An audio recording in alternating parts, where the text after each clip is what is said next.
That is correct. It is Anime Death Spiral yet again. The only anime podcast still being released on the Zune Marketplace.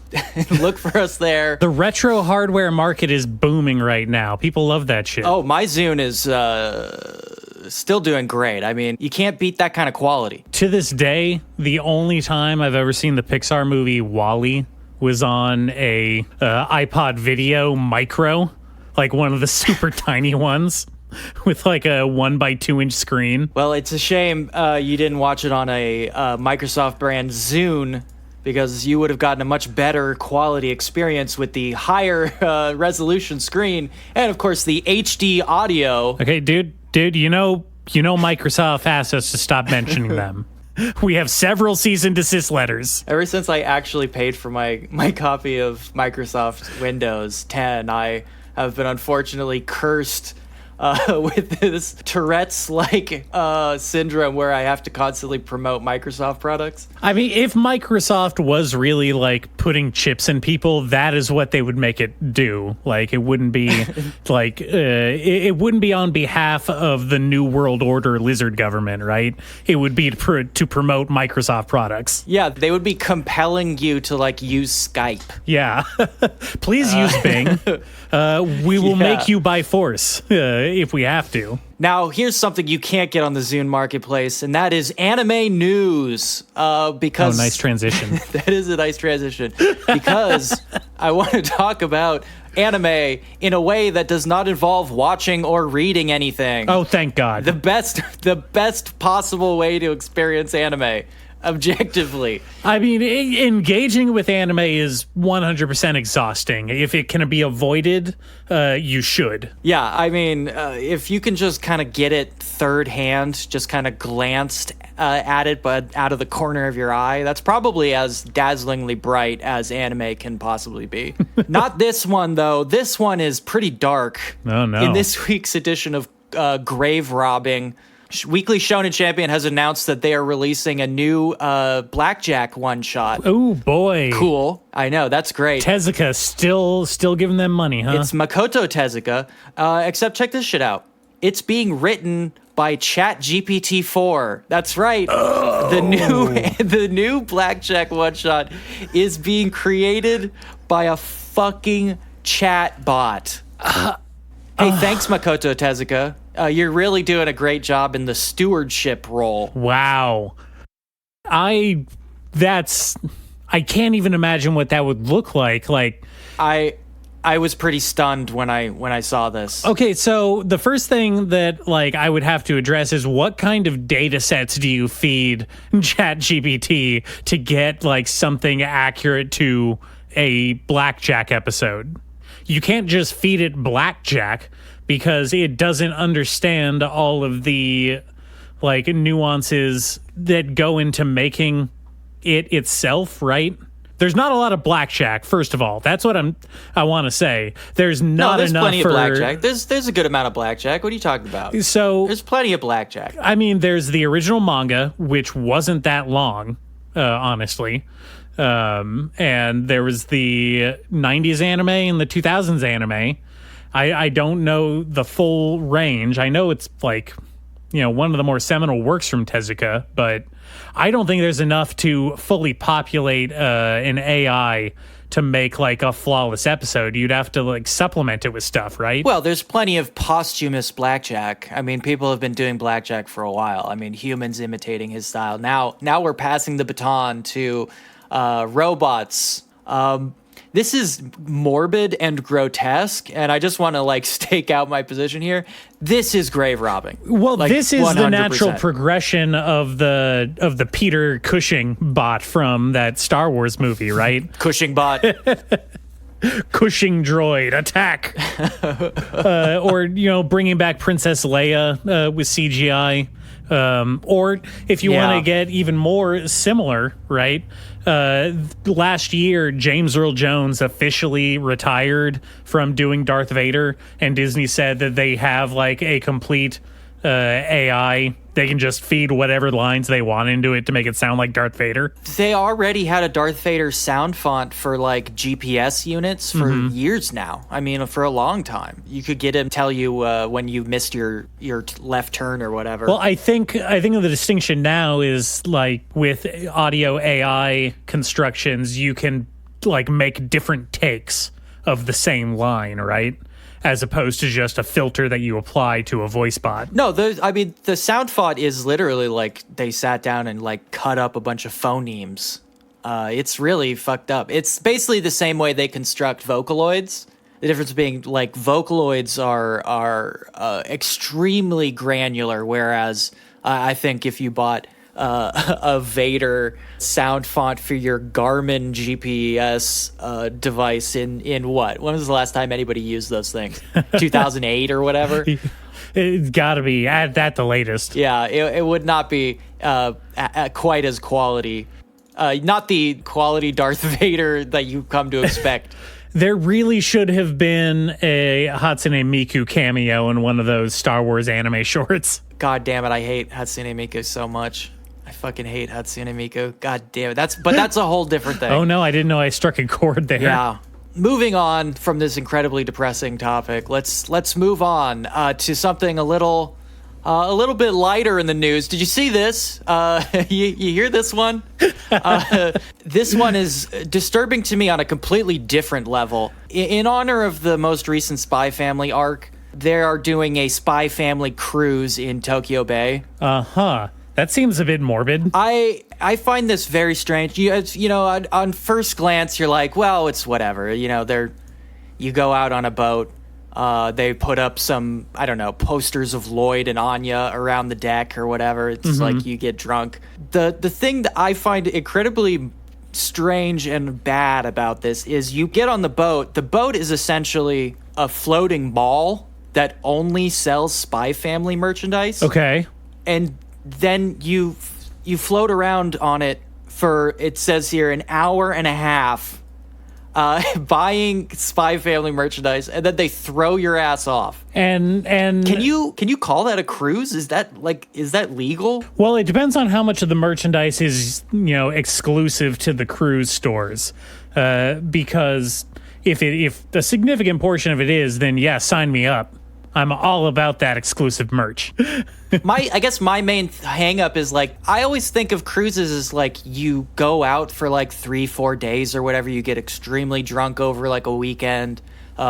Maybe you like disembark at a beach in, I don't know, Bali or Jamaica or whatever. You annoy the fuck out of the locals and then you go home. Well, that is the main understanding of the word. Yeah, I'm not going to argue with that, but I think if we take it literally, a cruise is just a leisurely ride on a boat with no indication really of how long it's supposed to be. Have you ever been on a boat? I've been on at least a boat, yes. How long were you on the boat? More than an hour? At least several hours. Several hours. Yeah. Wow. Because, like I said, this is an hour and a half. You barely leave the dock. Well, Tokyo Bay isn't that big. It says here, let's see what they say. You go from Yokohama, you arrive at Tokyo Takeshiba at 7:45 at night. Yeah, that takes about 90 minutes. That makes sense. When you take the ferry, what is that, like an hour maybe? Half an hour? Takes about an hour, yeah. Yeah. Do you call that a cruise? Well, no, because I think the distinguishing feature is that it's leisurely. A cruise is something you do for pleasure. Going on the ferry, that is functional. Can you buy alcohol on the ferry? Yes. Okay, so it's a cruise. That is a cruise. Oh, fair enough. Can't argue that. Yeah, if you can get drunk on a boat, I think... Hey, I'm going to go take a cruise to Seattle this weekend. Yeah. Look, all I'm saying is if the time limit doesn't matter at all, I think that's the only distinguishing feature between a boat ride and a cruise. I mean, that's the only line I can think of. I mean, generally cruises don't have cars on them, but, that's the only thing I can think of. Would you take a cruise specifically to buy Spy Family merch? Yes. Spy Family merch you can only get on the night of the cruise. That is what I said at the start of this. That would be the whole purpose of going. I'm on that collectible merch life. You would go because of the collectibles. Yes, that's why anybody would go. Well, hold on. Let me see the price. A ticket is $13. Yeah, I would pay. I would do that. I would pay definitely do that. $13 to get exclusive Spy Fam merch that you can't get anywhere else. Sorry. Well, that's just the ticket. You also have to pay for the merch. Well, yeah, of course. I mean, it's kind of funny because a whole subplot of the boat story in Spy Family is like about Lloyd deliberating about what souvenirs to buy on the boat, right? Yeah, stupid bullshit Yeah. that it sucks and is lame. Yeah, that is. I mean, this is really funny. Yeah, okay, look, if they sell the little skeleton keychain that he thinks is really stupid, like that would get me. I think that would actually get me. Yeah. I'd be like, okay, yeah, That's funny. the kind of shit I would be there for. Yeah. See, I That would be thought funny. when you first said Spy Family Cruise, even if it's only 90 minutes, I was envisioning something much more interactive. How they do like those like murder mystery dinners. Yeah, yeah. I would want them to do something like that. That would be a great Spy Family tie-in, right? Like a show. Yeah. Like you're doing the acrobatic fight scene or something. Exactly. Yeah. I think that would be cool. Okay, moving on. Here's yet again. This is corpse robbing adjacent. Apparently, Togashi, Yu Yu Hakusho, and Hunter x Hunter, really morbidly has been talking a lot about his death. He's only 57, but he's out here in the news talking about what his plans for Hunter x Hunter if he dies, which is like, damn, Well, dude. I think Miura's early death really hit a lot of people, especially after he looked like he was on the upturn from his battle with cancer, right? Yeah, I mean, I think a lot of these dudes like drop all the time, though. I don't know if Miura's case is particularly special, as awful as it is to say.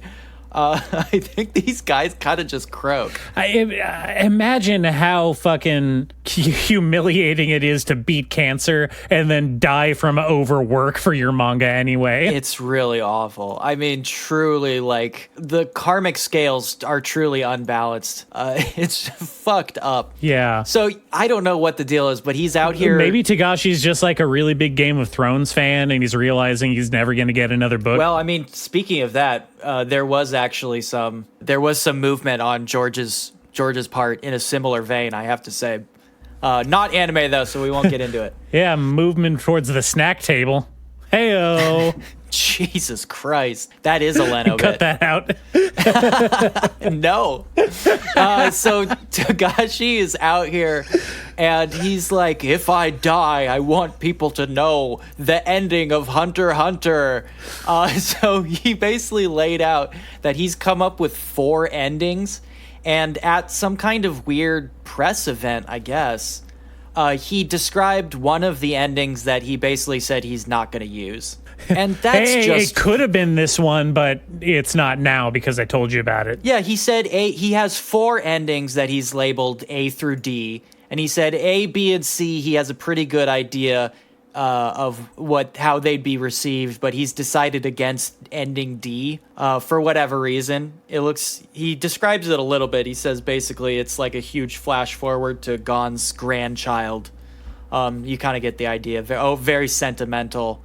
Without a lot of closure, that kind of thing. Mm-hmm. But I'm like trying to think if this has ever happened before. I can't think of anything. Yeah, a long-running series, the author just comes out and says, if I die, here's the ending of my story. That is bizarre, right? That is really weird.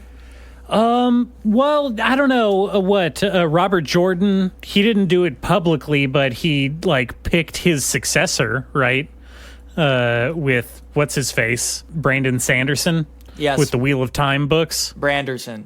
Well, he knew Branderson was already in the middle of writing one. Like, he had one in the back burner already. Hey, you're already writing fanfic of this, right?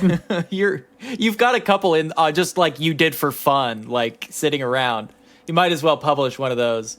Yeah, I think that is a bit different. Yeah. I'm gonna go out and say that's slightly different. Hey Togashi, chin up, buddy. It's gonna be okay. Yeah, some people just kind of get wistful around that age, right? 57? Well, 57's the new 30, they say. You can't even get Social Security yet. Yeah. Well, they're going to die early anyway, so they're entitled to early benefits. Yeah, you're allowed to cash in early. Hey, Tagashi, big ups to you. Think positive, man. You're going to get through this, whatever the fuck's happening. These horrible wrist cramps you're having or something. You're going to be okay, buddy.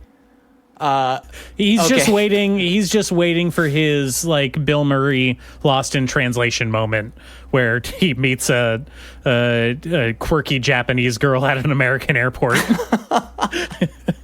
You know what? I don't like that movie either. Now that we're on that, I think that movie's creepy. Yeah, it is a weird movie. Also, I think Takeuchi, the creator of Sailor Moon, and his wife might have a couple things to say about that. She might not like that one. All right. Okay, this is better news. And this was a bit of a called shot for me. I definitely pointed into outfield for this one, but I'm not going to give myself too many kudos because this is pretty obvious. But that Dan to Dan anime finally got announced. Hey! Yeah, the nice thing is it's being done by... drum roll? A recent favorite, Science Saru. No, oh shit, no way.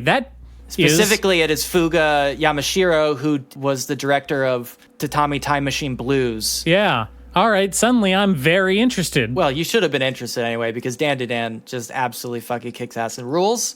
It's got a lot of pretty great people on it. I'm pretty impressed. The character designer off of Gundam Hathaway and Berserk Golden Arc is doing the main characters, and Yoshimichi Kameda from Mob Psycho is doing all the aliens. Dope. And ghosts and stuff. Hell yeah. That's very cool.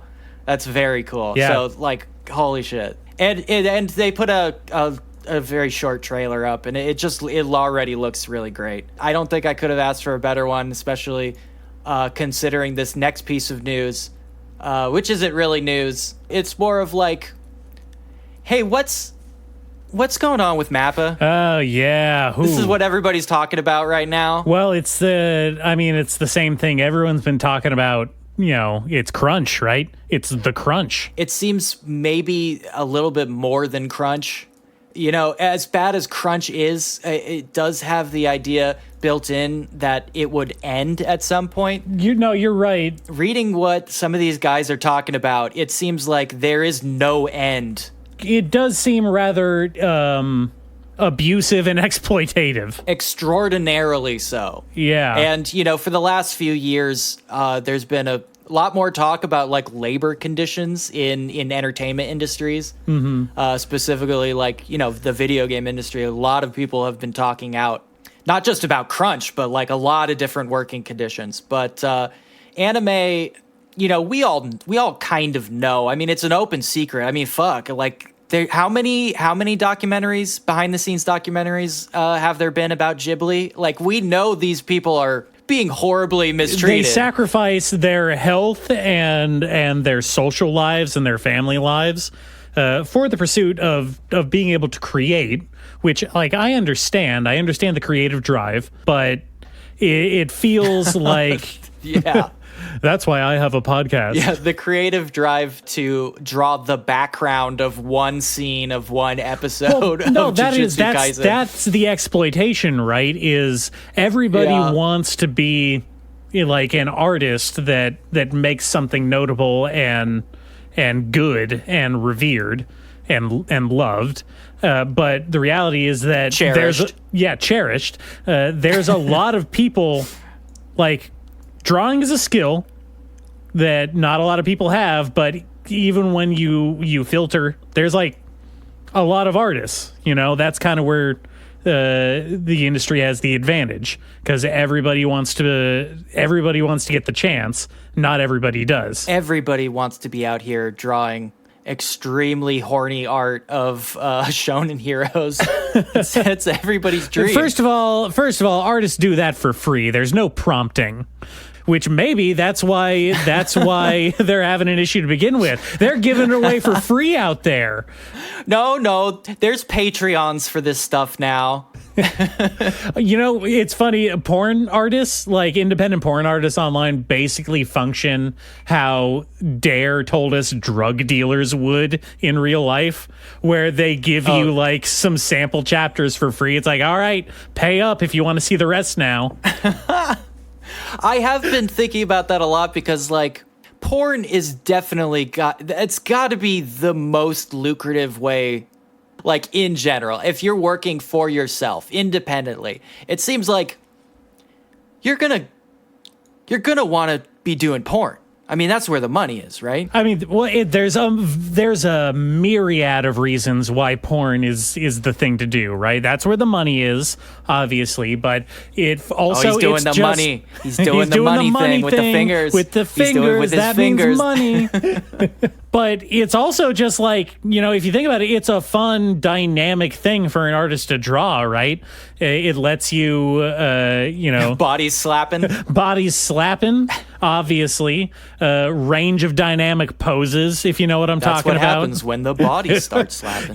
You can draw porn literally anywhere. There's no background that's off limits. Well, no, that's not true because, like, if you remember, only scant 6 years ago, Tumblr almost cratered itself by banning porn. Well, I wasn't talking about publishing. I was talking about literally the setting of the art piece. Oh, well, I'm talking about how people put their eyeballs on the stuff. I don't know. Are the kids on Mastodon these days? I don't think anybody's using Mastodon. I have a co-host. Is that I haven't seen a single other person on there. It's like a ghost town. Hey, check us out on our Not Safe for Work co-host account. I'm following literally nothing but @tumbleweed. Yeah, that was funny, right? The thing that's really unprecedented about this MAPPA thing is that all these guys have to sign NDAs. It's like a huge thing. Mm-hmm. It's actually gotten so crazy that in California they've made NDAs literally unenforceable because people were going like hog wild with that shit. That's been kind of like a standard Hollywood thing for a long time. Yeah, but it's extremely common practice in anime workplaces in Japan. Everybody has to sign an NDA.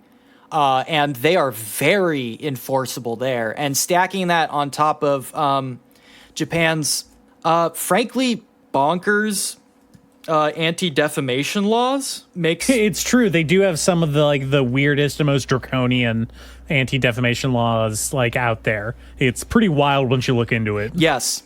But the idea that not only are you under NDA, but that your workplace... Oh, and also you are a contractor who is not even fully employed by the company you're working for. And if you go out and you explain that your work environment is abusive, they can sue you into the ground. I mean, what you're describing is the experience of an undocumented worker in America. I know, right? Isn't that insane? Except this is Japan doing it to Japanese citizens. Yeah, you're not picking strawberries. You're hunched over a desk, literally breaking your back so that you can add an extra minute to the fight scene where Sukuna kills the fire curse. The one thing that I keep coming back to is that Simpsons joke. It's it becomes very hard on the hands to animate live. That's Yes. Basically the level that they have pushed the MAPPA staff to. They are animating these Jujutsu Kaisen episodes weekly. As they are airing, they are putting scenes in. If you slow it down, you can see interns between the frames. Yeah, the fingernails are going in and out. The jaw-dropping part here is one of the directors was making a statement, and they described that they did. Now, this might not be. It was a little misleading, the statement, but I believe he said they did the Jujutsu Kaisen movie in 4 months. That's insane. 4 months. Months? Months. It's hard for me to say that word. As in 16 weeks. Yeah. I mean, there's no way to accomplish that without human rights abuses occurring. Yes, that like actual war crimes are involved in cranking out. And not only that, but like that movie looks good. It looks really good. It doesn't look like shit, which is what you would expect. Yeah, I don't know. Mappa's been really blowing up lately in the last few years because, obviously Jujutsu, Chainsaw Man, Dorohedoro, before that even, I mean, they were doing Attack on Titan when it became insanely popular. Yeah, Attack on Titan. They did Vinland Saga, Jigoguraku. Yeah, they were doing, they've been on a roll for years and years now. And just last month, the president of the company, or the CEO, I can't remember which one, but he was on interview saying, like, yeah, we have no intention of stopping, like, picking up as many new IPs as possible. Yeah. Well, I wasn't going to mention it, but they're putting out another movie in a couple months. Jujutsu movie? Not a Jujutsu movie. An original work. Oh, okay. Has Mappa... Do they have any original anime so far? God, I don't know. I mean, yes, definitely, but I can't think of anything off the top of my head. Yeah. Yeah, there's a movie called... Now, I kind of hope this is not the final title, but it is called Alice and Teresa's Illusion Factory, which sounds like a 90s game where you, like, drag and drop little icons and you roll a marble down. I mean, I played that game. That sounds like a comfy ass game. I mean, it's dope, but it's like, man, I don't know about that. And again, I've seen the trailer. It doesn't look like shit. This is clearly an insane amount of work went into this. The trailer looks amazing. Yeah, I'm looking at some screenshots right now. It's real pretty, I like the art style. I'm into the premise for the most part, but can they do this without, like, literally someone dying? Well, yeah, and you know what? The topper here is that they're also concurrently working on the Yuri on Ice movie. See, they just keep stacking stuff. Yeah. I can't imagine. And, again... It's not sustainable. A lot of this stuff, there's a lot of outsourcing. There's a lot of contracting work, right? Mm-hmm. But this is getting insane. I think we gave a rundown of, like, Science Saru, their projects, over the last, 10 years or something. And Mappa has done more series in the last, year and a half than Science Saru has done since they started. I mean, this is very obviously a disconnect between the people making the most money and the people doing the actual labor, right? They're just going to push these guys until the entire studio collapses, and then...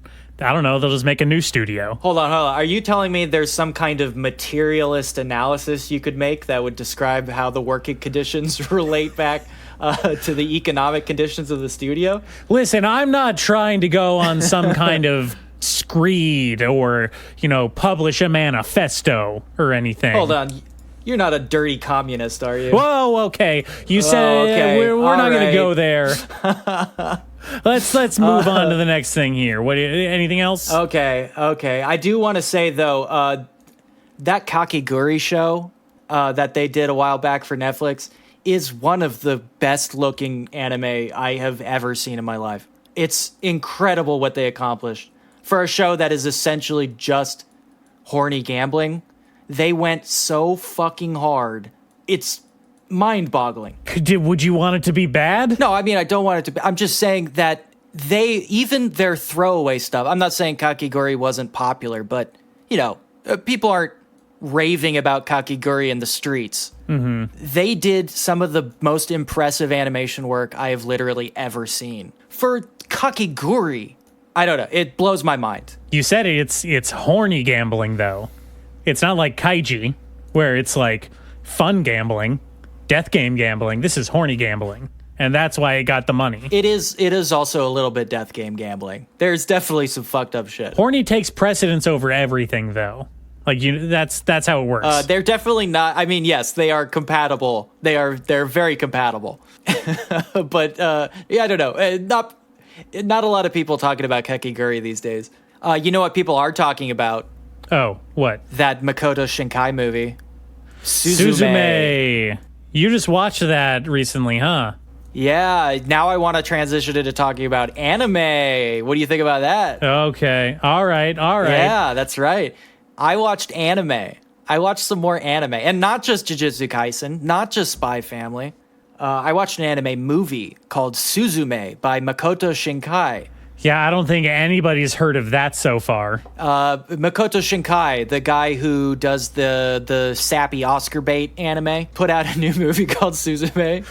It's been pretty popular. You know, the thing is, I like Makoto Shinkai. I don't want to sound like a hater when I call him sappy Oscar bait, but he does. I don't know how many of his movies you've seen, but I've seen a few, and what have I seen? I've seen The Girl Who Leapt Through Time, and I've seen Your Name, obviously. We watched that one together. Right. I haven't seen Suzume yet. What else has he done? That may be it. No, he did the Place Promise in Our Early Days. That was a really big one. He did Weathering with You. That was a really big one. He did 5 centimeters a second. That was a really big one. Garden of Words. I actually don't know anything about that one. I know that went up on Netflix at one point, and that was kind of like an introductory point for a lot of people to Makoto Shinkai's work.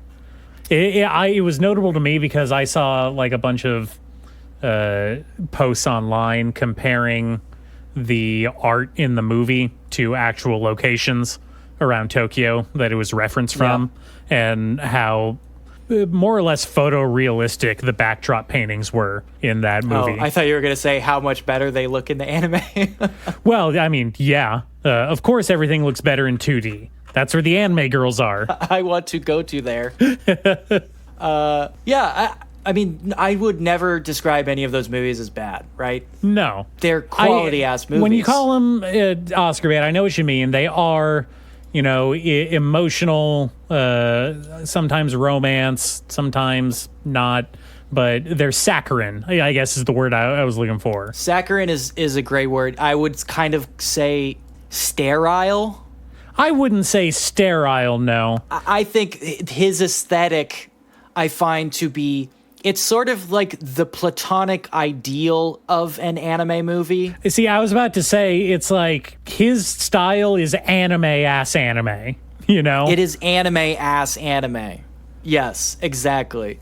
In that way that it's like, I mean, not to invoke the AI again, but if you typed like, give me AI anime, give me anime to an AI, it would use Makoto Shinkai's Makoto aesthetic. Shinkai's style is aesthetically pleasing in all of the ways that you want anime to be good to look at.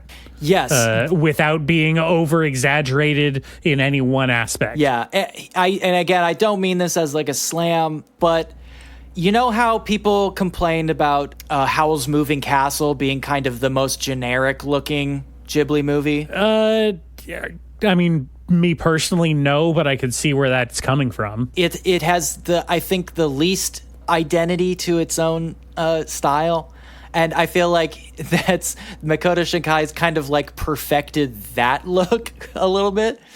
And, you know, I think that translates into the kind of stories he likes to tell, too, because he has his own, like, narrative tics, I would say. Not even quirks, but tics. Like, hey, guess what? If you were worried that, like, he doesn't shoehorn in time travel in some way into this story, rest assured, he does. Don't worry.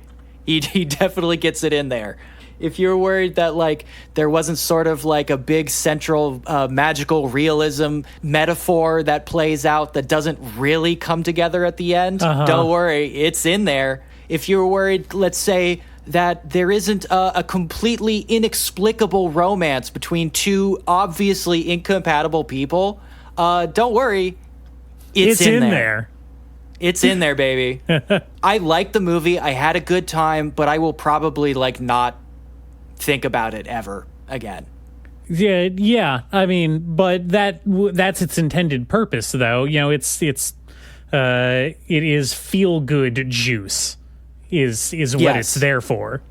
It's just weird because to say about something that I thought, like, in the process of watching it is beautiful. Let me put it this way: Makoto Shinkai would never make something like Tokyo Godfathers. No, he would not. Yeah. Also, I have to interject with an embarrassing confession. Makoto Shinkai did not direct The Girl Who Leapt Through Time. That was Mamoru Hosoda. I know, absolutely embarrassing, but I felt it was appropriate to come clean now. I mean, I'm glad that you were honest about it. I guess this is going to have to be our final episode. I fucked up so bad. That was so bad. But yeah, I don't know. It's weird. It occupies a weird space in anime. I feel like this is definitely the kind of movie you would show to people who are on the fence about animation in general. This is like it's a real movie. It's not like anime, dude. Like, exactly. Trust me. You put this on after Thanksgiving when like your family is too lethargic to talk to each other, and you're like, look, it's like it's a cool anime thing, and they go like, yeah, I guess. See, I watched Your Name when I was incredibly high on mushrooms, and that was a pretty good viewing experience. Well, yeah, duh. I mean, you don't have to brag. I am bragging. You fucking losers out there. I was saying, if you're pretty fucked up, like, watching Makoto Shinkai movies are great because you can just, like, cry, and then you have, like, a beautiful resolution. You can get all, like, warm and fuzzy about it. Mm-hmm. Like, very good trip sitter kind of movie. You know, it's like, oh, not too much danger. No, it's not too much. You know, the stakes are emotional at the end of the day, not catastrophic. Yes, and there's a clean resolution that isn't ever heartbreaking. It's just like nice and gentle. The tension in Your Name specifically isn't whether or not they're going to be able to stop the meteor from destroying the town. It's whether or not they're going to find each other again at the end. Hey, are they going to fuck? Hey, are those teens going to fuck when they grow up and it's appropriate? Well, obviously. I mean, you know, they have to wait a few years to reconnect. But like when that happens, oh boy. Yeah, it's on. Body slapping. Don't really... when you hear that music happen, the bodies start slapping. You don't really care about the cartoon danger. It's like, yeah, whatever. And I found in Suzume the most disappointing thing is that the cartoon danger is so ill-defined that it's hard to even take seriously. I'm not even sure what Suzume is about. It's about like jumping through doors. Right? Well, if you've ever heard Makoto Shinkai talk about his own work, he talks about how he thinks about the 2011 earthquake a lot, and how it's been really influential in his work. Hey, man, speaking of that, in Science Saru, Japan Sinks 2020. Watch that. Just going to throw out. Yeah. Oh, yeah. But also play that video game. Yeah. Anyway. Yeah, so in this one, it is the most literal I think he's ever done because the cartoon danger is literally like a weird entity that causes earthquakes. Whoa! Oh. How random and totally not related to his personal trauma. Yes, so you kind of get the idea. You know, nothing wrong with it. I think, again, like if you put this script into like a fucking script writing class, this is definitely getting an A. Like, for sure, but maybe that's the problem. I don't know. It would be funny if he, like, vehemently denies it if someone ever asked him about that. You know, like, Tolkien denies that the plots of... World War II? Yeah, World War II. Had anything to do with Lord of the Rings? I hate allegory. It had nothing to do with my writing. Subtext is for cowards. Yes. Makoto-san, do you think about the earthquake a lot? Like, what earthquake? What is an earthquake? Yeah. I don't know what you mean. Yeah, so we all had a good time, but, you know, it's a Makoto Shinkai movie. That's really the only thing I can say about it. Yeah. Besides all that stuff I just said about it. But I did watch, because I did talk a little shit. Oh, right, I forgot you have 2 more things on here. Yes, I know you can't read, but you can count, right? So far, haven't lost that ability yet. Yeah, got him. Got his ass. I just want to mention these because I did, you know, a little bit after Halloween and all that, we were talking a lot about horror, and I did kind of shit on anime horror a little bit, saying there's not that many, like, anime horror series, you know, that are actual horror and not, like, battle shonen horror, if you know what I mean. Yeah. So I went ahead and I watched Shiki, which had a lot of people talking in the forums the awful, awful forums and read the awful, awful comments by the awful people who post about anime online. Don't expose yourself to that stuff, man. Yeah, that's what we're here for. Yeah. Let us be the buffer. Don't get your opinions from some rando comment online. Those are bad opinions. Get them from us. We have them farm-grown organic. We are the only objectively correct opinions on anime that you're going to find on the internet. It's I true. know we haven't said that in a few episodes, but that is true. And, to form those opinions, we do have to put eyeballs on things at some point, right? So I threw Shiki on, and I gotta say, it is straight up horror. Like, no bones. There's no fucking battle anime shit happening here. There's no romance subplot.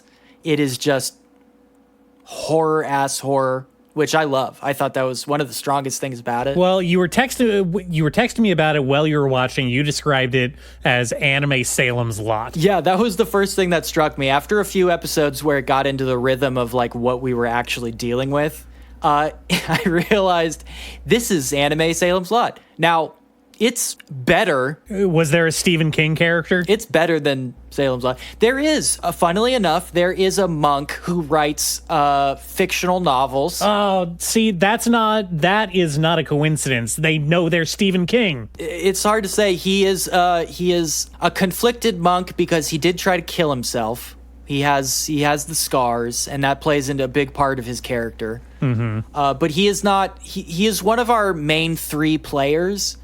But he doesn't really play the traditional author character in Salem's Lot or other Stephen King works. He's definitely more of a tertiary character. Our main character shakes out to be the town's clinical doctor, who is sort of the first person who starts to fight back against this small town's vampire invasion. The secret invasion. Oh, wait, no, that's copyrighted. We can't say that phrase. Covert invasion. Yeah. The vampire weekend has started. Yes. Now, kind of in a sort of similar way that Stephen King uses the theme of small towns in some of his works. Specifically, I'm thinking about Salem's Lot or Cujo. It happens a little bit in Cujo, in the sort of antipathy of a small town. People start dying in the small town, and instead of taking it seriously, people kind of just turn a blind eye to it. And that's really the main theme. That's the Stephen King thing in It. Yes. That's what they do in It. Yes, exactly. Very much like It. It's this small town, and this is, I think, a big criticism of small town Japan in a lot of works I've read is the antipathy that these small towns hold in the face of like actual crises.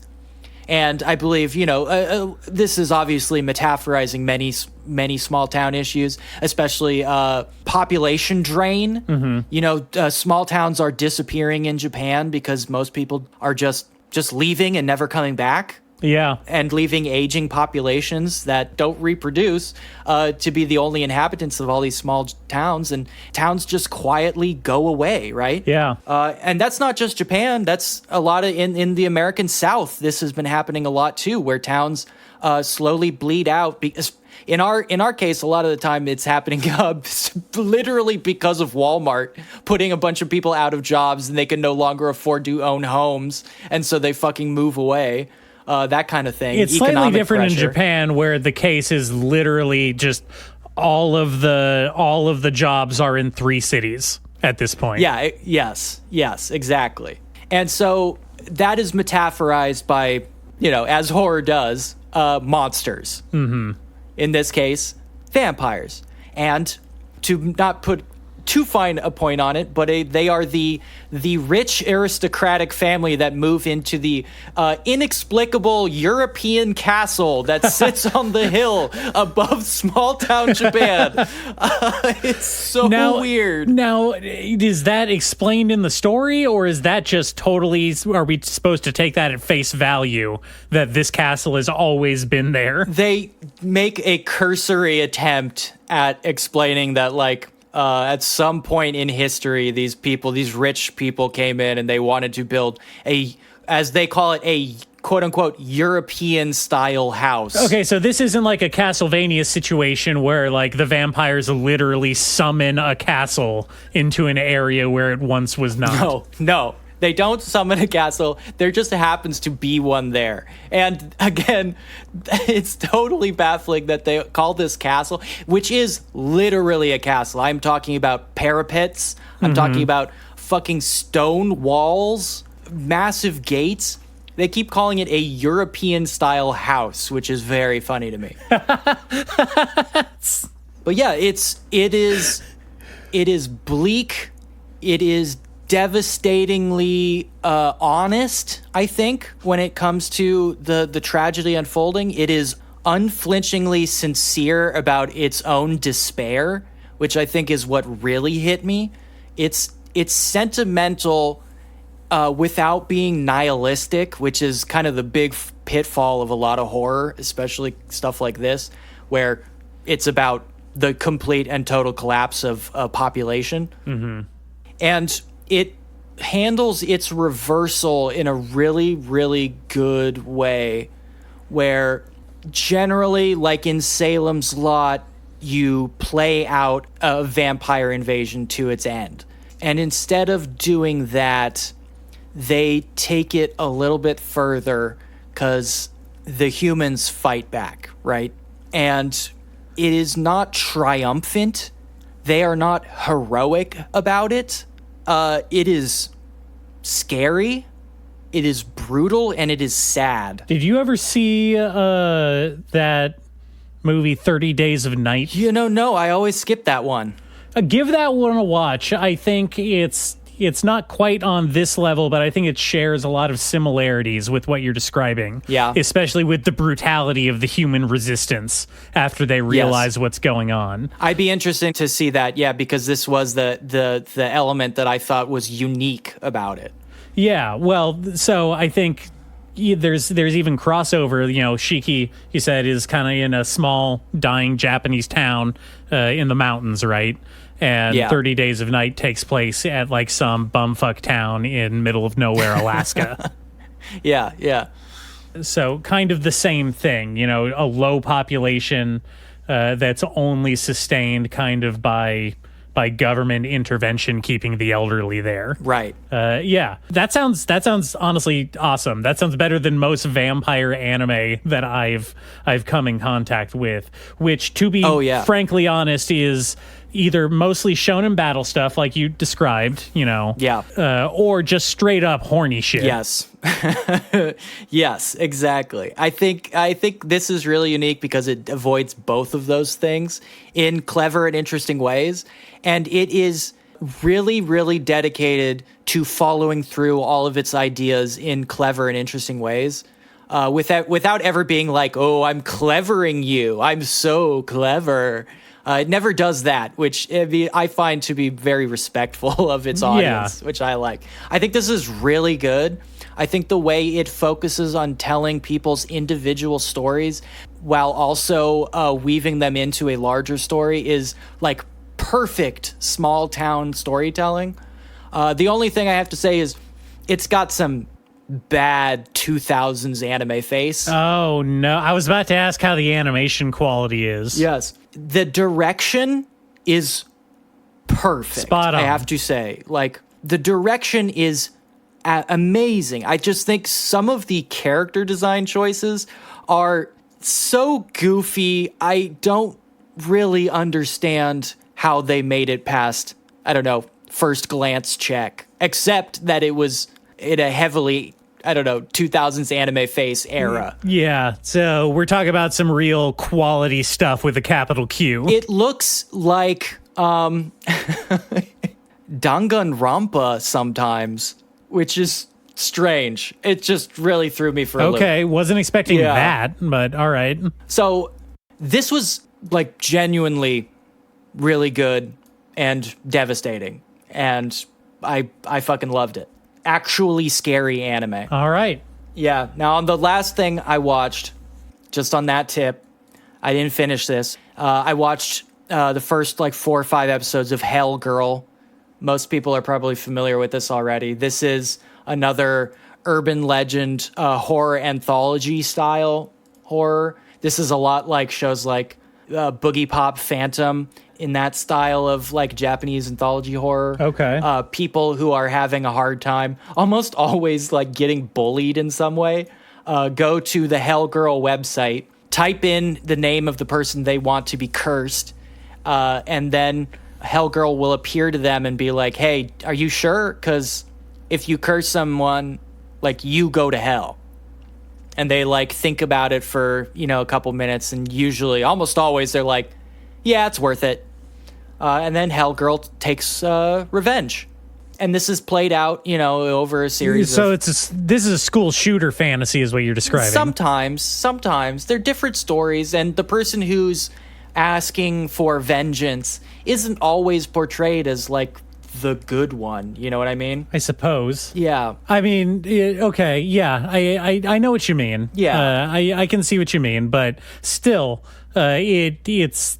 I'm always wary of premises that dip too far into like revenge as the central catharsis for the show, right? Yes, revenge is really slippery narrative device for storytellers, because a lot of times revenge stories are told in a way where they're like, well, getting revenge is bittersweet because it always rebounds on you. But the actual stories they portray are like, revenge is awesome.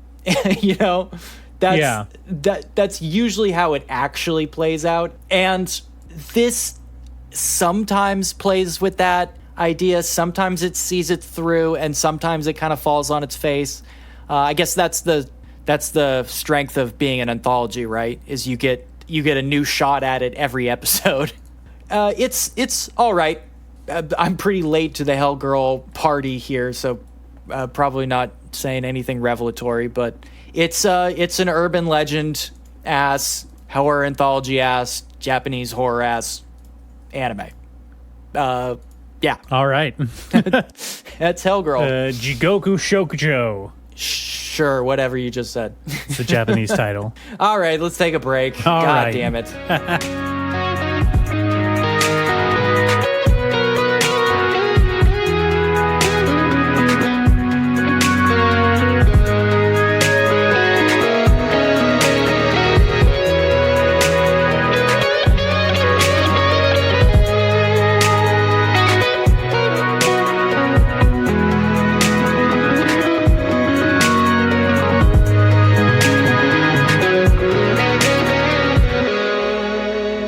All right, it's come to my attention that Nate has been very bad. He has yet again completely disobeyed my direct instructions and has chosen on his own a series of manga to read. I went off on my own. I don't need your instruction anymore. I have surpassed the master. I cannot abide this. I can't believe yet again. I mean, the direct challenge to my authority is starting to get a little ridiculous. Your evil reign shall end one day, and I'll be there to pick up the pieces. Never. You know what? I get distracted for just a couple weeks reading One Piece, and like this dude just like runs rampant. Hey, you know what? When the master's away, you gotta get the sugar you can. Baby. The mice will play. Yeah. When bodies start slapping. Okay. All right. Are we going to talk about Tezuka again, or you want to talk about this stuff? No, I'm just warning you. I'm at about 1050. I'm almost there. I'm almost caught up on One Piece. Oh, God, no. I read Luffy 5th Gear like just last night. I am almost up there. Oh, and I've got to say, I just as a side note, I get the Luffy Gear 5 hype now. It's cool. He finally fulfills his destiny of becoming Bugs Bunny. Luffy's true power is revealed. Does he finally wear a Marilyn Monroe outfit? I mean, basically, yeah. He like literally his powers awaken and his powers turn out to be Looney Tunes. Like, I am not joking. That is literally what happens. I could not be more literal when I say his powers turn out to be Looney Tunes. Okay, if he's Bugs, who's his Elmer Fudd? You could say that's Smoker. Now, Smoker-san. Now, what about it? Like would Usopp be like his Daffy Duck? Usopp is 100% Daffy Duck. Yeah. Yes. Oh yeah. They have kind of No like a doubt. friendly rivalry going on. Yeah, but also like Usopp is kind of like he's the smug, arrogant coward who lies a lot, and he's got that duck bill. Of course, obviously. But yeah, Yeah. I've Chopper. gone. Chopper is Porky Pig, of course. Does he have a lisp No, but I mean, or even a stutter? he kind of does a little. I mean, a little bit. He's got his own vocal tick. Are you just calling him Porky Pig because he's an animal? It's more than that, but you'd get it. Frankie obviously is Tasmanian Daredevil. The Tasmanian Daredevil? Yeah, the Tasmanian Daredevil, as we call him. Okay, we're losing the plot here. All right, what did you read? You went ahead and you did a little sampler plate without my input at all. I did. So you I chose went out these and I on got your myself own. a little poo-poo platter of chapter Oh, ones. come on. Don't be crass. Wait, it's what they call it in Hawaii. I don't care. I don't use those kinds of words when we're on air. We're trying to put out a dignified anime podcast. My apologies. I didn't know the Queen was listening. So what did you read? But yeah, I went and read some stuff. I'll start off with one that was on your list. I didn't realize, I didn't cross-reference when I was reading it, but this is Magical Girl Tsubame, I Will Not Save the World, which I really, really liked the chapter that I read. I'm super into the art style. It's very weird and like cartoon. It's like very cartoony is how I would describe it. It's still... Sure. You mean because it's a cartoon? I mean, it's very... It's hard to put into words. It's recognizably anime, manga for sure, but everything is just kind of slightly off from what you would expect. Like the main character, her whole design, she has like this weird oblong shaped head and her eyes are super wide apart. Giving her, frankly, kind of an alien appearance most of the time. Yes. This is by the author of PPPPPPPPPP. I don't know how many P's are in it. I forget. Man, you just told me off for using words like that. This is, hey, look, that's what it's called. I'm not joking. This is by Mapollo 3, who the PPPPPPP ran for a few years and ended only like recently, like the beginning of this year. So this is their new manga. It's like a fucking incredibly new. It sounds reductive. It sounds reductive to call it a parody of Magical Girls, because it's more than that. It is more like than that. I would say it's like an absurdist homage to Magical Girls. Yeah, an absurdist, surrealist take on Magical Girls, almost like a non-Japanese flavor to it. It has sort of an alien nature to it. You know which what? I really like. It gave me the same kind of vibes as the Fooly Cooly manga. If you ever read that, yes, I did. Yeah, I'd have to go back and read it again, but it gave me that kind of like, almost alien feel to the whole thing. It's very dreamlike, almost Lynchian in a way. Come on, man. something Kafka-esque. Oh, it's very Kafka-esque the way they take down Magical Girls. Yeah. I'm trying to think of an American comic because honestly, I think it reminded me of American comics more than it did other manga for some reason. This is like an American... I would expect this to be an American author's like personal take on what they would do for a Magical Girl comic. Kind of like, did you ever read Battling Boy by Paul Pope? You know what? I think I did. but only a little bit. It must have just been a taste. And he said like that was supposed to be his take on like kind of classic shonen stuff like Astro Boy. Yeah. You know, with a plucky young male character doing superhero stuff. It reminds me of that a little bit as well. I don't think that it's meant to be taken at face value almost, you know. Like, okay, so the premise is the Tsubame lives in a world where the sky is filled with these giant hearts. And every now and then they break open, and anybody that gets caught in the light that the explosion shines off goes crazy and starts murdering everybody around them. Yeah. And Tsubame is kind of like your stereotypical like Genki slacker girl, like super bright personality, doesn't take school very seriously, which we find out is because she's like an orphan from these like heart explosion events. Yeah. And that's like her trauma response to like seeing her parents beat to death in front of her as a little kid. So that's where we're starting off at. And she really likes her two friends, Rui and Coco, at school. And she wishes that she could be a magical girl, not to like save the world at large in any capacity, but like specifically so that her friends won't get killed in these murder explosions. Yeah, she wants to save her friends, and so she becomes a magical girl to do that. Yeah. Well, I guess she becomes a magical girl because she finds out that her friend Rui or Coco is a magical girl, but like doesn't really like it.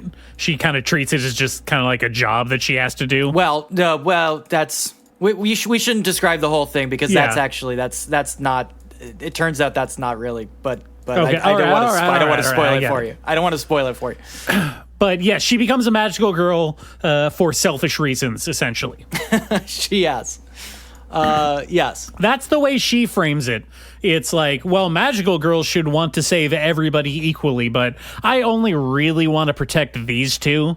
And like, if everybody else gets saved in the process, I guess that's cool. Yeah. But mostly I just want to make sure my two friends don't die. It goes in some strange directions, and it definitely focuses more on the personal. That is definitely more of a mission statement of the manga than it is a characterization of her, I would say. As I've been reading this one for a little while. I think I'm caught up, and that is definitely kind of the direction we're going in. It's very weird and cool. I really liked it. Yeah, I'll definitely read more of it. But on that note, another one that I read that you say you didn't keep up with was Ghost Reaper Girl. Yes. Now, I read the first chapter of this, and I really liked it. I mean, weird pedophile jokes aside. I mean, not jokes. There's a character in Chapter 1 of Ghost Reaper Girl who just introduces himself by calling himself a pedophile. Yeah. I mean, it is one of the more off-putting. Actually, a lolicon is different than a pedophile. Oh, yeah, it's very different. It's super different. It's a completely By the way, different this thing. is a good time to throw in a disclaimer that the views expressed on this show don't actually represent the real views of the host. Yes, we've never said anything sincere this entire time. Sincerity is verboten on this show. It's not a good choice, I would say. If the art wasn't as strong as it is, that would be one of the more off-putting chapter 1s I've ever read. Yeah, I mean, I was morbidly fascinated by the end of it because it is a fairly long chapter 1. It's about 87 pages, which is, a hefty chunk compared to most others that I was reading. But the premise is, we have our main character, who is a struggling, I don't know if she would even consider herself an actress because like she's trying to get acting jobs. She's 28, so she's kind of like just right on the edge of aging out of like what do you call them? I did not come up with that term. What was it? What did you say? I'm not gonna respond to that. You called them, I think, what was it, like Christmas cake? That was your thing? You're gonna bring that up every time, aren't you? I didn't call them that. I didn't make up that term.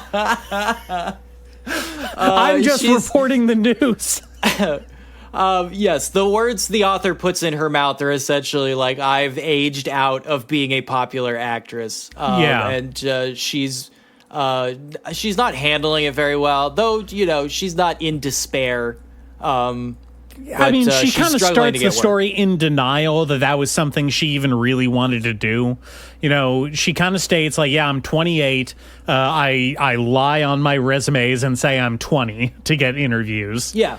I mean, it should be noted that one of her distinguishing physical features is that she does look really young for her age, according to a character who describes himself as a pedophile.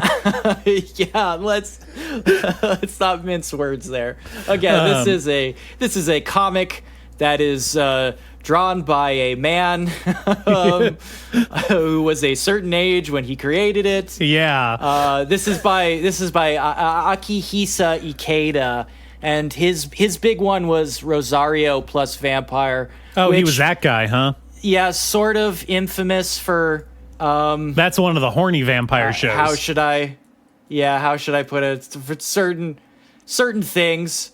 He does have sort of a hard-on for vampires. Did he get fined $2,000? I don't think so. I don't think he was ever fined. But like, funnily enough, he's a big Tim Burton fan. Really? Yeah. Which I found fascinating in a bad way. Yeah, I mean, that can only be read in so many ways.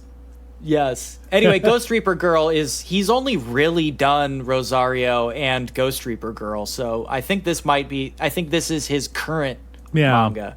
So I mean, she's a struggling actress, and she is trying to get jobs and not doing a great job of getting them, obviously. She said at one point most of her resume is playing dead bodies, and she's had like some very, very low success being the star of like a late night made for TV schlocky movie about a girl who hunts demons wearing a swimsuit. Yes. She's a Law and Order SVU regular. Yeah. and suddenly she discovers that which is another weird thing that stood out to me is they say that she is genetically a spirit medium. Ugh, yes, I know. I did not like that phrasing. Yes, again. It's not like, oh, your family were spirit mediums, or, you know, you were born with a special ability granted by God or whatever. No, it's like you are genetically predisposed to seeing ghosts. This is Ikeda again leaning into some of the dumber things about. Well, okay, we're getting ahead of ourselves, but yes, she runs into a guy who claims to be an agent of the afterlife, whose job is to track down rogue ghosts and spirits that are wreaking havoc on Earth. But he ignores that so to go and find a hot babe that can dom him. Well, yes. I guess the twist on the whole thing is that like he's an otaku of her late night schlocky horror movie appearances. This is also the self-described pedophile that we're talking about. He specifically likes her because she looks like a young little kid. Yes, and I mean it very literally when I say, like, I mean, you can put all that DNA stuff aside because he seeks her out very specifically and literally so that he can be her sub. He wears a collar. He asks her to use him. He becomes her servant. It's just BDSM. Listen, shit. These are all perfectly natural urges. Just saying. This is a shonen, but it's also a fetish comic about getting domed by a cute girl. No, 100%. Yeah. A cute short girl. That's very important to the plot. That's very important to him in particular. It is one of those things where I find a little unfortunate because the art is really, really good. Well, I mean, what I really liked about it at the beginning is that it's like the way they introduce the evil ghosts is her auditioning for some part, and it's like kind of evoking the whole, you know, a producer sexually soliciting an actress who wants a part, kind of thing going on. And so I thought that it was going to be more heavily leaning into that theme aspect of like, all right, she's like going around cleaning up all these pervs in the entertainment industry by killing ghosts or whatever. But no, it goes the opposite way. It is a perv. The whole premise is a perv thing. It is a perv thing. Yeah. Yes. You know, it's one of those things where a lot of, especially as we move into modernity, I guess, a lot of manga artists postmodern. Yeah, postmodernism. A lot of artists try to have their cake and eat it too, right? Where they will be, on one hand, criticizing the way people creep on women while literally at the same time objectifying them in like really perverted ways in their own It's comic. something that I've been saying since like, I think it's something people, not just me, people have been saying since like Evangelion, right? No, just you. Yeah, you just me. cracked it. We cracked it on this show. Nobody else. There's no other feminist critique about anime that exists. We're the first ones to do it. I was the first one to think of this whole concept. What is the limit of critiquing something while engaging with it? I say it while engaging with it. Yeah, I said it about Fooly Cooley, and I said it about Evangelion, right? Yeah, back when you were 12 years old, you're sitting on the couch watching Ava, and you're like, what the fuck is this shit? This seems to be criticizing perving on this chick while still doing it. You know, most people are talking about Rei or Asuka, but I'm really talking about how no one sees them as people. I sympathize with them as women. Yeah. This fucking 8-year-old. Oh god. Evangelion does not pass the Bechdel test. But yeah. Yes, it is unfortunate. So I thought it was a strong premise. Apparently it goes off the rails at some point, which is disappointing but not surprising. Yeah. It really is more interested in being a BDSM fetish comic than anything else. You know, just be honest with yourself. You know, there's plenty of ways to just put that story out there if you want it. Well, and he did. He put it out there. Okay, tell me about Hope You're Happy Lemon. Okay, I was actually really excited. This chapter 1 took me on several zigs and at least a few zags along the way. Okay, sum it up in one sentence. Oh boy, what if you woke up as your ex? Damn, that is fucked up. Yeah. So it starts off with our main character, who is a freshly graduated 18-year-old turning 19, entering his first year of college. Terrible year. Yeah. Terrible worst year to be alive, honestly. One of the worst years, honestly, yeah. And this dude, his main defining feature is that he is devastated to his core by his middle school girlfriend, who also happened to be his childhood best friend, breaking up with him on the day of his middle school graduation by saying that she was cheating on him with 3 other guys. Oh, great. So he turned into exactly the kind of person who would harbor that grudge for 3 years of high school. You would think he would turn into. So this is a bitter, lonely dude who doesn't know how to interact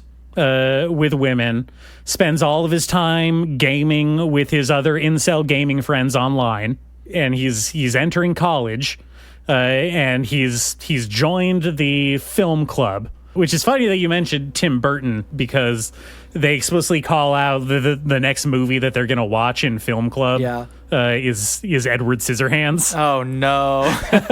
But anyway, he's got a crush on this girl that's in the film club with him, that he met at college. And he's like finally feeling like, all right, well, I was devastated all through high school by this breakup. I hate my bitch four-timing ex-girlfriend. God damn. Which is what he calls her. Yes, of course. He calls her the witch.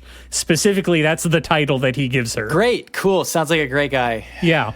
And he's like, all right, I'm in college and I'm finally ready to have a crush on someone else.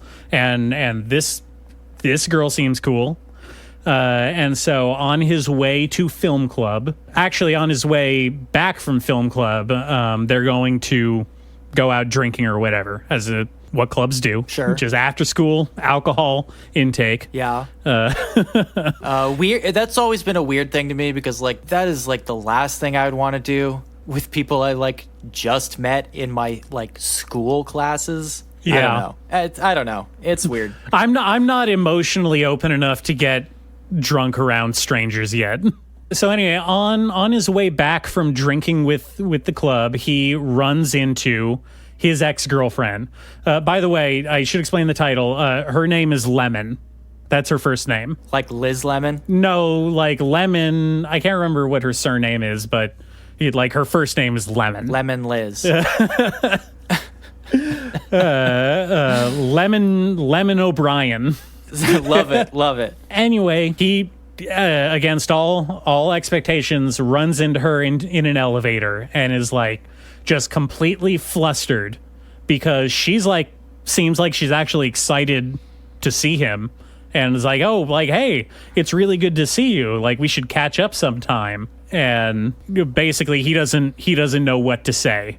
He's completely speechless because this is the witch the four-timing witch that broke his heart. Right. Again, in middle school, at the tender age of 14, which I guess is the correct age to start a lifelong grudge against women if you're going to have one. Now, you keep saying four-timing, but like... Well, we'll get to that. Okay, so I'm getting ahead of myself here. Uh-huh. Okay.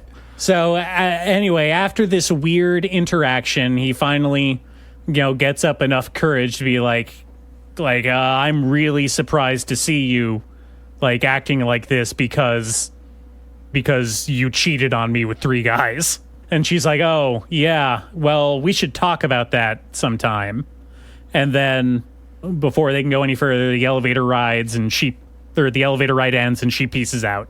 And as he walks out on the street, he looks up and he sees a shooting star and he makes a wish that we are not privy to his internal monologue on. But the next morning, can you guess what happens? Well, from your one-sentence summary, it sounds like some kind of Freaky Friday situation. That is exactly what happens. He wakes up in the body of Lemon, his horrible ex-girlfriend. And not only that, but he very quickly finds out, because she comes over, that she is in his body. So it's not like he ceased to exist and he's just controlling her life now. Yes, we've got a Futari switch situation going on. Yeah, so they've switched bodies and she's like, all right, this is weird, but I guess like we're just going to have to live out each other's days for today because I have like a super important test that I need to go to. And like you also need to go to your classes. So let's just go try and make it through the day and we'll talk when we get home. I would call in sick personally. I have to say that is not an option in the Japanese mindset. Damn, something feels weird with me today. Can we like reschedule? Hey, I'm suffering from a total lack of body function. I don't think I can come in. Nope. Yeah. Not getting you. Got to get here, bud. Otherwise, it's rude. Oh God. So they go about each other's days, and he's kind of like going through her life, and he's discovering some things that he and we as the audience, I don't think we're meant to expect. The first thing that he realizes is that like she goes to a way better school than him. Yeah. Like she goes to one of the top, I think it was made up, but the in-universe equivalent of Tokyo University, which is like the big one to get into. Sure. It has like new furniture and like the teachers wear like collared shirts. Administrators still wear wigs, powdered wigs to events. Yeah. The classrooms aren't portable trailers. The second thing that he notices is that, like, everybody is super nice to her, and not just in a way where it's like dudes hitting on her or people just being generally pleasant because she's like, you know, an attractive looking person, but like everyone that he interacts with as her, like, genuinely seems to think that she's just like a really cool and awesome person. And dope. Yeah. Ego. That is ego death right there, man. Exactly. That's like what was really like drawing me in about the whole thing. I thought it was going to be a total, you know, incel revenge fantasy about getting back at your ex-girlfriend. But actually it's about, I'm getting ahead of myself. So let me get back to it. You know, he's going about, he's going about her day and just realizing that she's actually like a cool person. And so when they finally meet up again at the end of the day back at his school, and he sees her leaving, and she, in his body, kind of gets confronted by these martial arts club dudes that are like trying to pressure him into joining their club. Okay. Yeah, I don't know if that's like a stereotypical interaction that like martial arts clubs are pushy about getting people to join. Super pushy about fighting club. Yeah. But, you know, he basically, you know, intervenes, is like, hey, oh, thanks for talking to my boyfriend. We got to go now. And, you know, they start talking about it. And there's kind of a weird interaction that I think shines the most light on what this comic is actually going to be about, in that when he brings up that he's still really bitter about being cheated on, you know, she gets kind of like really quiet and wistful about it. And then at one point she kind of starts to say like, you know, that's why and then cuts herself off, and then kind of ends the conversation. But right at the end of the first chapter, we get an abrupt switch to her point of view where they're, you know, going to their separate apartments for the night, before which he realizes that her roommate is the girl that he has a crush on in the film club. Naturally. So there's that. Yeah, naturally. Of course. That was inevitable. Totally, it was written in the stars by the premise, right? Of course. So now they're on their way back to their separate apartments, and we get an abrupt switch to her point of view in his body, where we get the reveal that she never cheated on him. Oh, yeah. She just used that as an excuse to break up with him. I totally assumed. Yeah. I totally assumed that. Yeah. And a little extreme that she would embellish it that much, but I get it. I get it. I mean, sometimes, well, that's kind of what I'm getting at, is that there's some pretty heavy hints that he was actually a shitty boyfriend, and that's why she broke up with him. Also, completely assumed that before you even started talking.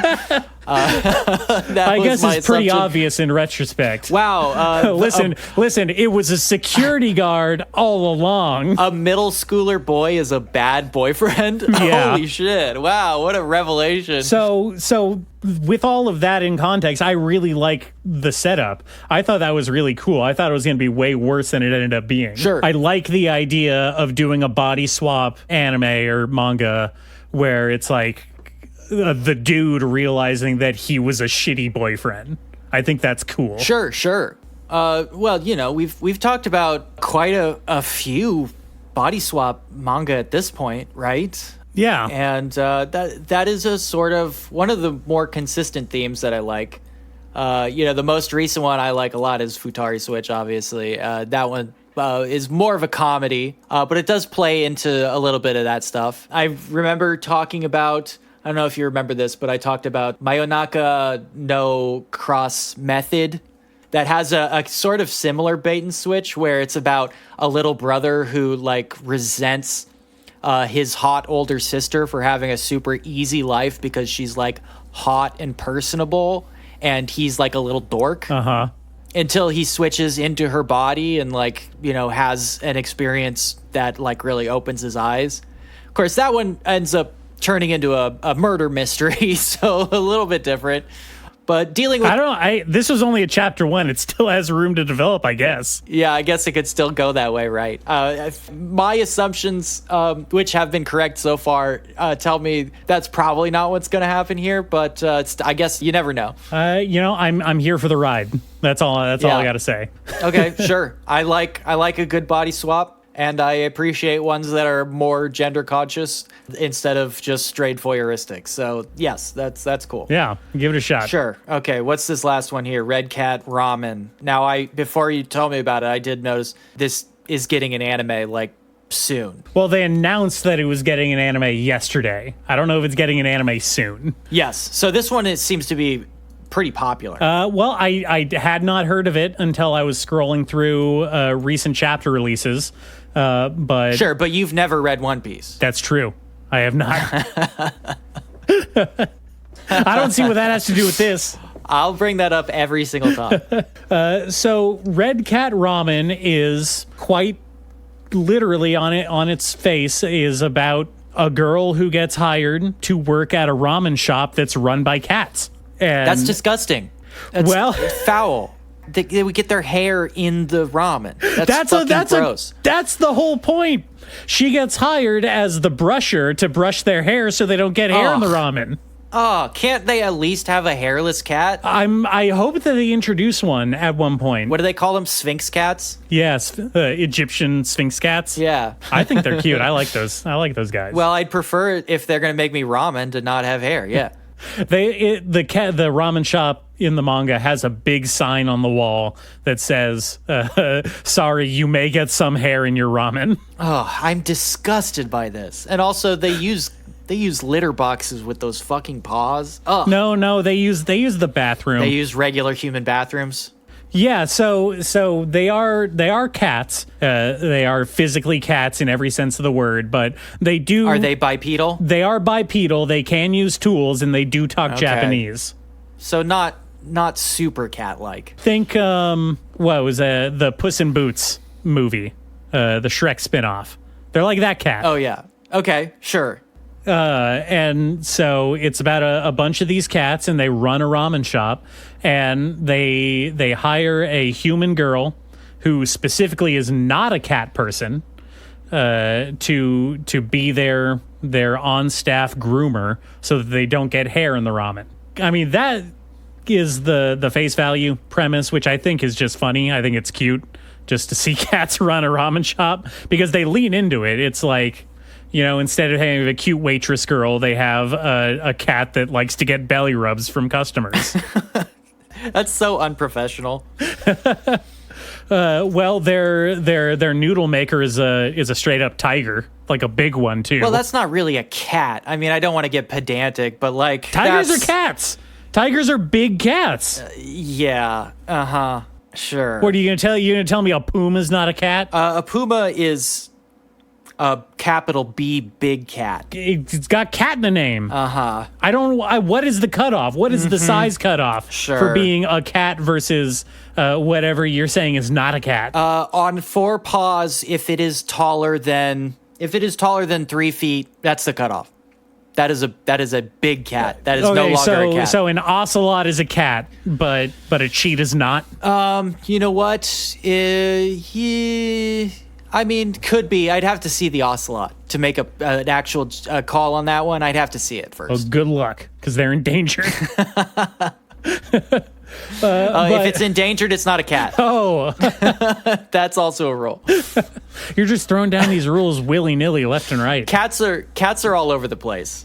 There's too many of them. You don't strike me as a cat person, Remy. No, they're disgusting, foul creatures. I'm not afraid to say it. Well, you're going to be so embarrassed saying that because, like, the whole premise of the show or of the manga is it's supposed to be analogous to like an immigrant family running a shop. So I bet you feel pretty embarrassed now. Yeah, you just owned me pretty hard. Yeah. You racist. I guess I am racist. They're supposed to be Korean. Oh shit. Oh God. Okay. Sure. All right. Yeah. I mean, great. they go into like how basically cats are a discriminated subclass of people because they're cats and they don't have citizen or labor rights. They straight up say that. Well, yeah, because they're cats. And like the main character girl, she gets referred to the job because her aunt used to own the restaurant before she sold it to the cats. And she says something like, wow, it's not a lot of people that would sell their business to a group of cats, which I guess is a factual statement. It's not unreasonable. This is my problem with metaphorizing. Okay, but the cats can talk. Yes, the applying sentience to them is definitely a step. It is a big step. But this is one of my problems with metaphorizing. It's like how there's been a big push to like reappraise orcs in like fantasy settings. Uh-huh. You're still calling a minority group a big green fucking monster. It's like that's not good either. Like you cannot make a straight analogy like that. It's not 1-to-1. It just doesn't line up cleanly. Saying like shit like that is like also saying, okay, but it's a factual statement that Koreans get food gross because they shed into it. It's like, what? That's not true. That's not true. Koreans do not need Japanese people to serve the food because Koreans have fur all over them. It does not line up. I'm saying metaphorizing the immigrant experience is always like flawed. Not to like fuck over this, like the whimsy of this premise. I am just saying that in general, that's how I feel about that kind of thing. I mean, they're pretty explicit about the comparison. The first chapter basically has a guy come in and threaten to get them deported because they got hair in his ramen, which is again deported to where? Catland? Well, he was being very vague. He says, "I'm going to get you guys thrown out of here." So he could have been referring to just the physical building space, I guess, where they had the restaurant. But I think the analogy is there. I'm going to impound you. Yeah, I'm going to send you to the pound. Yeah. I'm going to put you in one of those cat refuges. I'm going to put you out of business so you all have to get jobs at a cat cafe. A fucking, like... Actually, horrible... okay, I didn't even think of that. That makes the whole context of this world so much weirder if cats can just talk and have, like, human-level sentience. I thought that was... Does that make cat cafes really weird? But I thought that was, like... That was the premise, right? It's cats running a cafe, right? Well, no, they're very serious that they're running a ramen shop. A ramen shop. Yeah, it's run by cats. It's not a. But you said they belly rub the cat in the restaurant. Well, just the waitress. She's kind of weird like that. Come on, man. No, the main cat, the red cat, Boshun. Is his name. He's the big boss, and he's very serious about he is like a ramen seller. He's always obsessing over the current broth, trying to make it just perfect. Sure, okay. I guess my big thing is like you're trying to make this analogous to like doing a sort of equal rights. We need to treat each other equally story, but it is indisputable that there are massive differences between cats and humans. Even if the cats are sentient, they are not humans qualitatively. You know what I mean? Well, again, I guess they try and address that by putting the big sign on the wall saying, sorry, sometimes hair gets in the food. I'm just saying that is a load-bearing, like philosophically, that is a load-bearing sign. Ideologically, that is a load-bearing sign. Hey, you don't want to move that poster. We spend a lot of time trying to dissuade people from the idea that there is a racial way to look at the world that like ethnicity is not something that separates us from each other. And then it comes in and says, actually, race is real. It's a super real thing that physiologically redefines how we interact with each other and the world. Oh, but you have to ignore that because in this concept, it's just here to metaphorize the experience of being different. It's just, look, I have a hard time getting past this. That's all I'm saying. I'm not saying it's a perfect metaphor. I'm just saying that's what they went for. I'm saying it is fundamentally a flawed metaphor. Same thing with all the fucking furry shit. I'm sorry. You are sending the wrong message. I'm looking at you, Zootopia. All right. Well, that's it. That was my chapter ones. Okay. All right. Oh, fuck. Well, some of those sounded interesting. I'm probably going to continue to read all of these except for maybe Ghost Reaper Girl, unless you say I should. Well, you read through the next arc, which is like her first big fight. And if you still like it after that, keep going. If not, it's more of that. So all right, I'll figure it out. I'll see what's out there. Yeah, and the next time you do this, I am going to be assigning you things. Oh, okay, all right. I can't let you like wander off like this all the time. Performance will be evaluated. Exactly.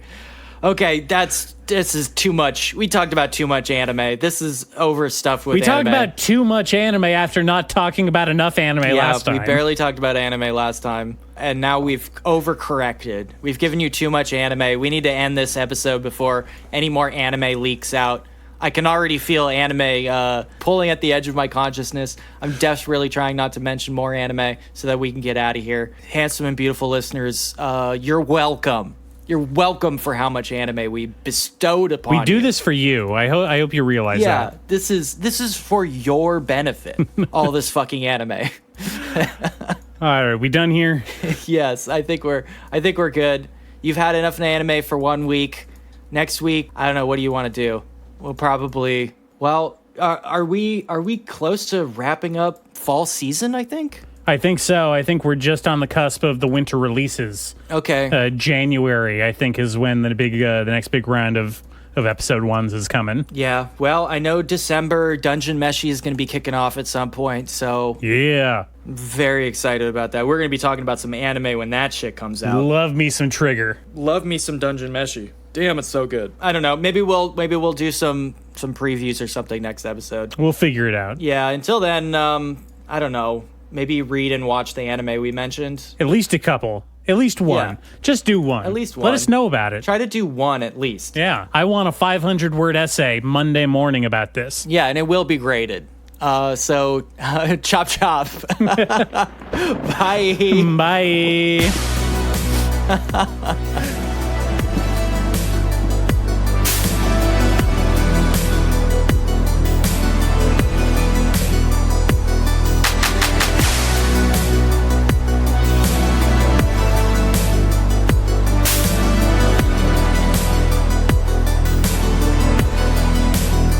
You're actually thinking of Rayman's Monster.